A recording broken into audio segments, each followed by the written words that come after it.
This is Zbigniew Brzezinski. He was National Security Advisor to Jimmy Carter. He is currently a top foreign policy advisor to Barack Obama.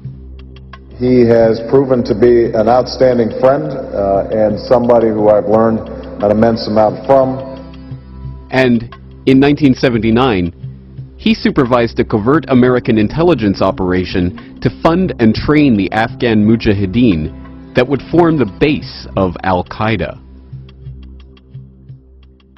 U.S. National Security Advisor Brzezinski flew to Pakistan to set about rallying resistance. He wanted to arm the Mujahideen without revealing America's role. On the Afghan border near the Khyber Pass, he urged the soldiers of God to redouble their efforts.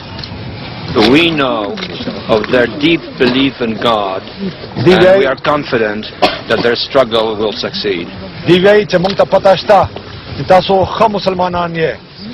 That land over there is yours. You'll go back to it one day because your fight will prevail and you'll have your homes and your mosques back again because your cause is right and God is on your side.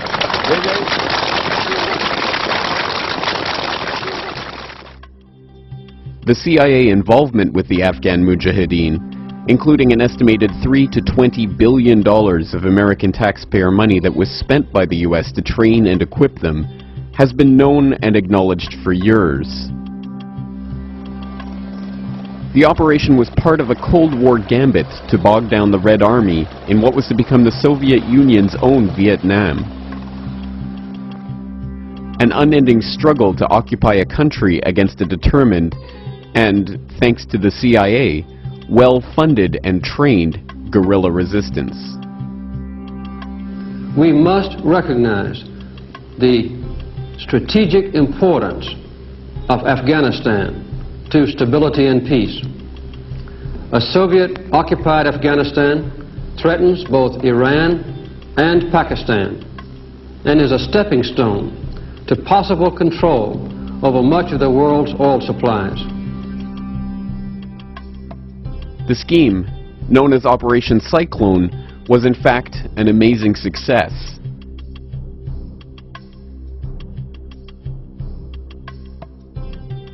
The years of guerrilla fighting and thousands of deaths demoralized the Red Army, drained the resources of an already overstrained CCCP, and emboldened citizens in other Soviet satellites to throw off the yoke of communist repression. The Red Army retreated from Afghanistan in 1989, and the Soviet Union fell shortly thereafter. What is hardly ever acknowledged, however, is that the CIA involvement with the Mujahideen did not start after the Soviets entered Afghanistan, but before the invasion took place. This startling admission came directly from Brzezinski himself, who stated in a 1998 interview with a French periodical, "According to the official version of history, CIA aid to the Mujahideen began during 1980, that is to say, after the Soviet Army invaded Afghanistan, 24th of December 1979.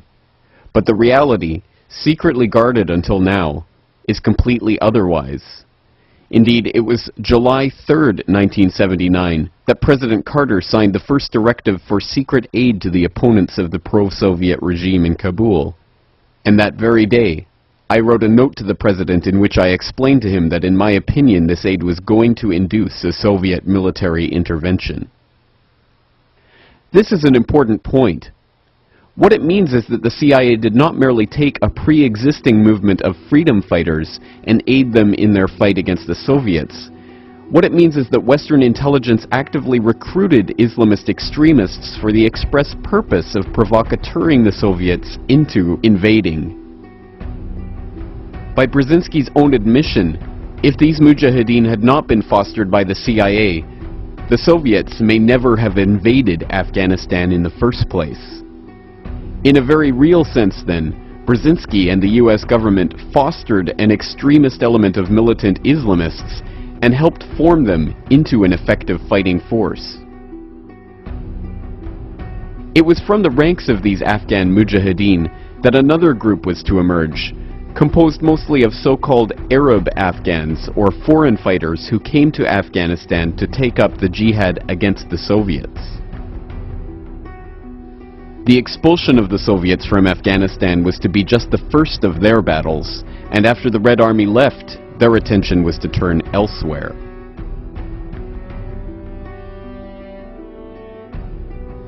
Of course, the geopolitics of the era required that the US not be directly implicated in funding and trading the Mujahideen. Domestically, Americans would have been outraged had they been aware that they were footing the bill for training and equipping Islamic militants, and internationally, if the Soviets knew the extent of the CIA involvement in the region, it could have brought the two superpowers to the brink of World War III. Consequently, the training, arming, and funding of the Mujahideen was run through a series of fronts and compartmentalized so that not even those supposedly directing the operation knew its full extent. The official story is that US funding, arms, and training went exclusively to the Afghanis, with the money for the foreign jihadists or so-called Arab Afghans from which al-Qaeda would spring coming from the Saudis. The facts on the ground, however, tell a very different story. Within this group of Arab Afghans was an even smaller group centered around Osama bin Laden, a Saudi-born heir to the bin Laden family construction fortune. In Afghanistan in the late 1980s, his group consisted of about a dozen people. This group was known as al-Qaeda, or so we are led to believe. Bin Laden himself claimed in his last authenticated interview in late 2001 that the name came from Abu Ubaida al-Banashiri, one of his accomplices in establishing the training camps in Afghanistan. Strange then that 4 years later, after the 7/7 bombings in London in 2005, Robin Cook, the former leader of the House of Parliament in the UK, would write an article for the London Guardian in which he claimed al-Qaeda, in English the base, literally referred to the database of Mujahideen who were being handled by the CIA in Afghanistan.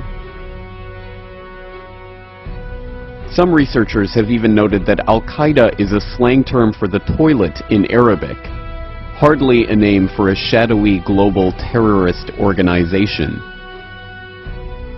Regardless of how the group got its name, the fact is that this small group of militants were nurtured with the Afghan Mujahideen by the CIA at the behest of Zbigniew Brzezinski.